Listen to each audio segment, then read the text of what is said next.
Hey everyone, I'm Orc and I make minis in HeroForge. This week's mini is a green Dragonborn. His name is Stranger. I was just kind of like theory crafting. I feel like I spend more time theory crafting D&D characters rather than actually playing them. It's gotten really bad. I cannot find a group to play with. I wanted to do like a character that's based around the poison expert feat. It pierces like poison resistances. And Green Dragonborn's breath attack is actually made of poison. My understanding is that green dragons are usually associated with forests. At first I was making like a swamp like character, but it's more of a black dragon's domain rather than a green dragon. The green dragon is more at home in the forest. So the biome is a flooded forest. And I really like this mini. This mini is, I think, the smallest, the absolutely shortest mini I ever made, and it's because like this guy is trudging through a water. I'll be making a tutorial for how I made the water for sure. This character is set under the water. Yeah, if I grab him, looks like this, you know. And when I return him, he looks like this. So the feet are technically below the water. Now my understanding about like the parts beneath the model is that if they get like printed by HeroForge, those limbs just get like cut.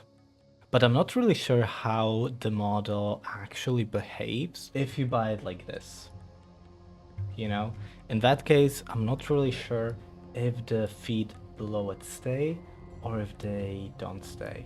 But my intention is that the legs get like cut, and this is like the final product. We have some inhabitants of the flooded forest. We have the bullet frogs. Now, I made these bullet frogs a little bit bigger than their like real life counterparts, but it's mostly because I wanted them to be very visible. And we have two of them, so we have one here and we have one here. One of them is bigger, one of them is smaller. This is intentional as well. So the bigger frog is actually female and the smaller frog is actually a male, because that's how it usually is in the frog way. They like them big. Then I also have like an archer fish here. So an archer fish is like sort of an animal that, well, it's a fish that like shoots like whoosh, like water beam. It shoots like a water beam, so I kind of imagine that it maybe saw some sort of movement on the leaf here, or like an insect or something like that, and it's about to like shoot the water beam. Now I didn't include the water beam because like it was a bit too messy. But yeah, like not to mention, I'm like 100% on kid bashing here already. Now we have also like some animals here that are not present. I imagine the bow is made out of like a blue crayfish. Blue crayfish is like really freaking beautiful. And the bow is again like adorned with obsidian at the end. The string is made out of tongue, so you know, the usual of what I use. I also included some blue heron feathers. Obsidian dagger. Apparently, like, obsidian is a material that is pretty damn sharp. Water is just like an object here, so this is what the water looks like. It's like a cylinder object, and the thingies inside of it, these thingies, they're called accretion gyre, but I use them like water ripples. So if we take this out a little bit higher, you can see how it actually looks like. But if I like put it, yeah, if it's like poking out, it looks like water movement, and I really love it. This is like how the water looks normally, and it doesn't really look great But I do have here like a projected decal, which makes it like so much more alive. Circle gradient is one of my favorite gradients you can use in HeroForge. It really just kind of like helps a lot.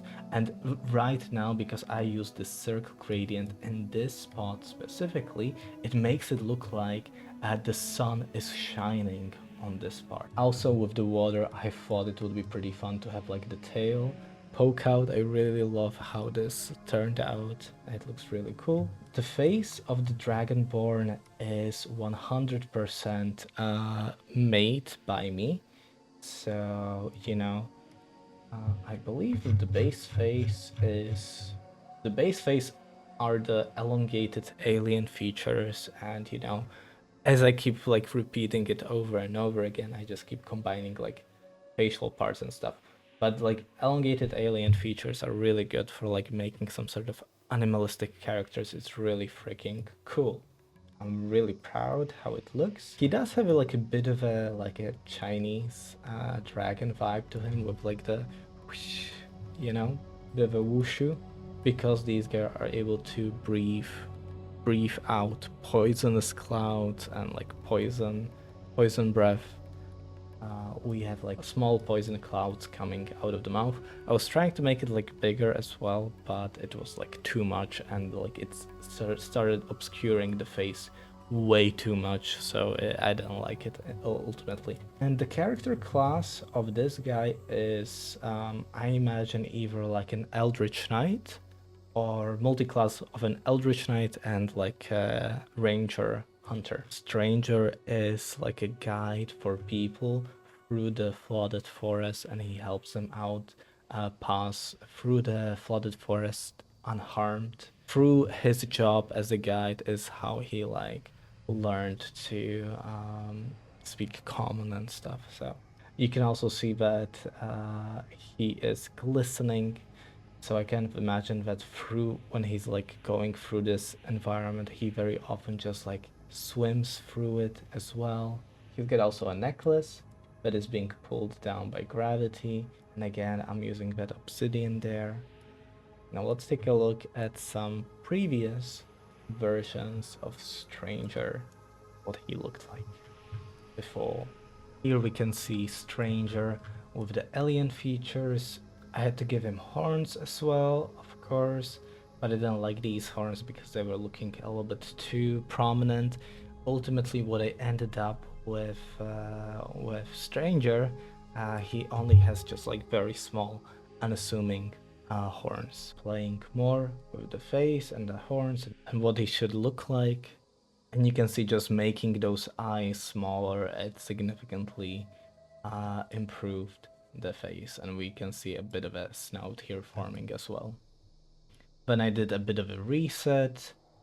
I wanted him to look very aquatic, almost like lizard-like. Here is where I was exploring a little bit the Chinese dragon territory, but again, I didn't really like it. I didn't imagine that the guy has like hair. It was more like he's got like some spikes growing out of him. So I went back, and then I added like a bunch of horns. Later on, I give him significantly less amount of horns, but yeah, we'll get there. This is where I started like putting him inside the water. You can see that the water is not watery yet.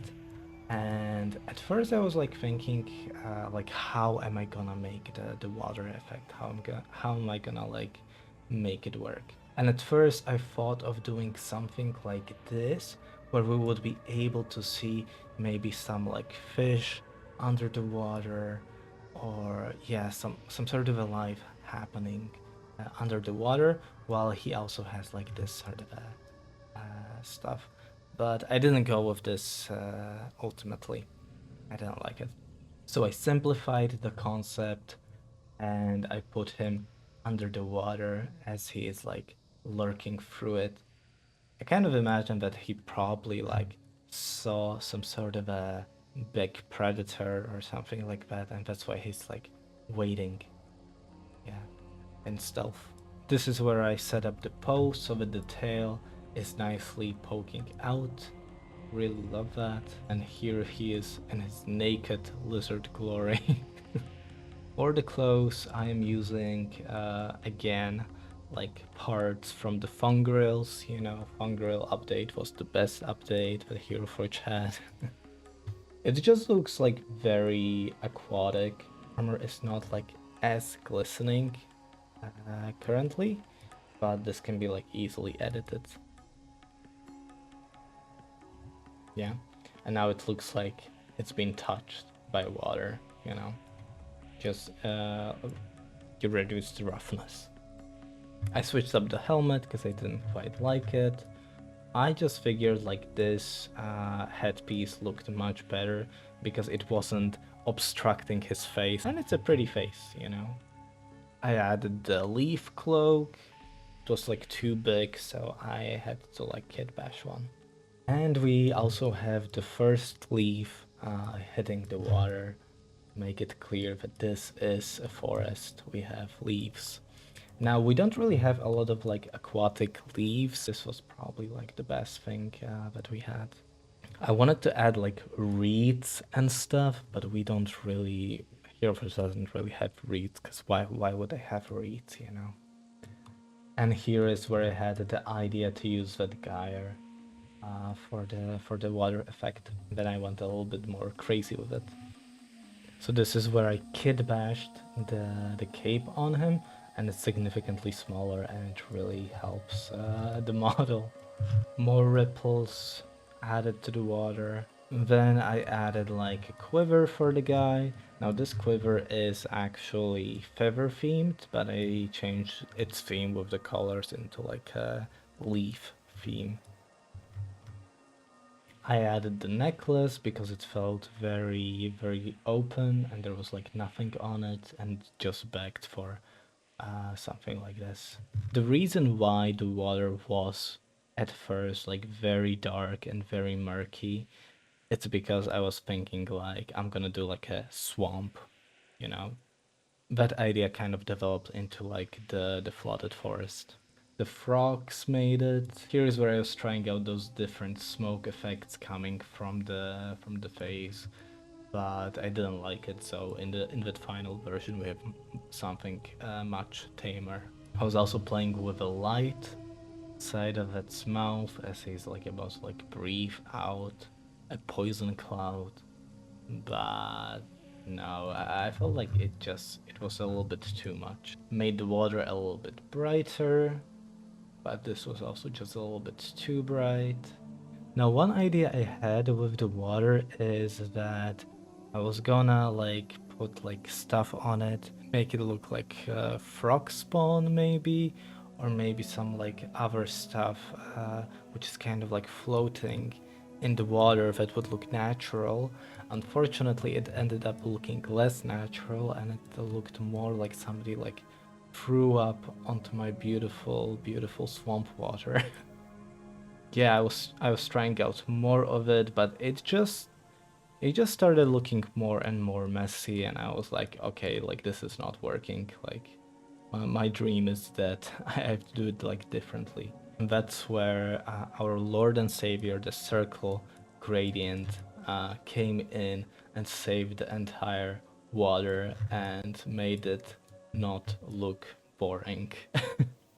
It really just looks like he is casting a sort of a shadow and the sun is like going like this way on top of him. Added some twigs, maybe they're like roots of the trees, you know.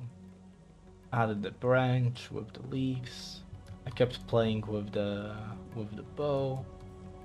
I wasn't set on the blue crustacean idea just yet.